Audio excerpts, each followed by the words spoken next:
Alors aujourd'hui, alhamdoulilah, j'ai eu un débat avec un grand pasteur, un apôtre, qui disait comme ça que Muhammad n'est pas un bon exemple à suivre. Pourquoi? Parce que selon lui, Muhammad, il tuait les gens en désordre, il tranchait la tête des gens. Alors comment répondre en tant que musulman si nous sommes en face d'un tel chrétien qui pense que Muhammad n'avait pas un bon comportement? Pour cela, alhamdoulilah, nous pouvons lui montrer la sourate 33, le verset 21, où Allah dit de Muhammad que Muhammad est un excellent modèle à suivre.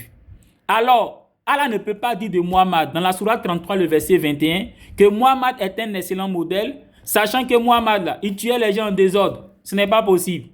Le Créateur va dire à quelqu'un que toi, là, tu es un excellent modèle, sachant que ce dernier-là, il tue les gens en désordre. Est-ce que c'est possible? Non. Or, pourtant, dans la sourate 33, le verset 21, Allah dit de Muhammad que Muhammad est un excellent modèle et nous devons suivre son exemple. Dans le Coran, dans la sourate 5, le verset 32, Allah dit qu'un musulman n'a pas le droit de tuer un innocent. Donc Muhammad, à qui Allah a dit que c'est un excellent modèle, est-ce qu'il peut désobéir à la sourate 5, le verset 32, en tuant des gens en désordre? Non. Allah dit que Muhammad est un excellent modèle. Sourate 33, le verset 21. Alors que dans le Coran, dans la sourate 5, le verset 32, Allah nous interdit de tuer un innocent.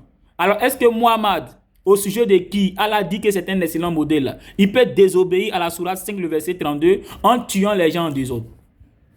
Non. Non, ce n'est pas possible.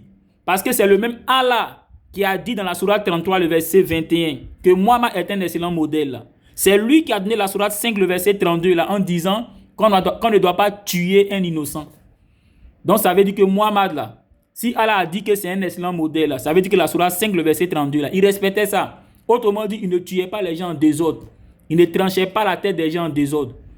En fait, ce que les gens confondent, ils confondent la légitime défense et puis le fait de tuer les gens en désordre.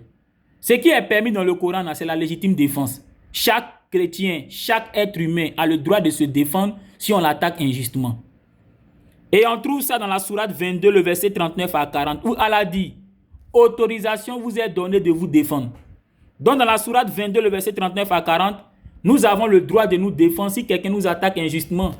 Tu es là, tu n'as rien fait, et puis quelqu'un cherche à te tuer. Tu es là, tu n'as rien fait, et puis quelqu'un cherche à te blesser. Tu as le droit de te défendre. C'est ce que dit le Coran dans la sourate 22, le verset 39 à 40. Et on retrouve ça dans la Bible.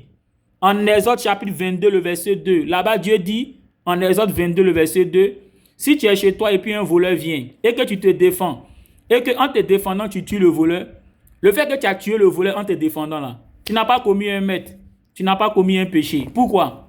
Parce que le voleur qui est venu chez toi là, si toi tu ne te défendais pas là, il allait te tuer ou encore te blesser pour te voler pour partir. Donc là, tu étais en droit de te défendre. Même si en te défendant, tu l'as tué, ce que tu as fait là, ce n'est pas un meurtre, ce n'est pas un péché. C'est ce qu'on appelle la légitime défense. Donc ne confondez pas la légitime défense et puis tuer les gens en désordre. Allah dit dans la sourate 5, le verset 32, qu'on ne doit pas tuer un innocent. Et du moment où Allah dit de Muhammad que c'est un excellent modèle dans la sourate 33, le verset 21, ça veut dire que Allah sait que Muhammad là, il respectait le Coran. Et donc, il respectait la sourate 5, le verset 32, qui dit de ne pas tuer injustement les gens, qui dit de ne pas tuer des innocents. Et donc, Muhammad ne tuait pas les gens en désordre.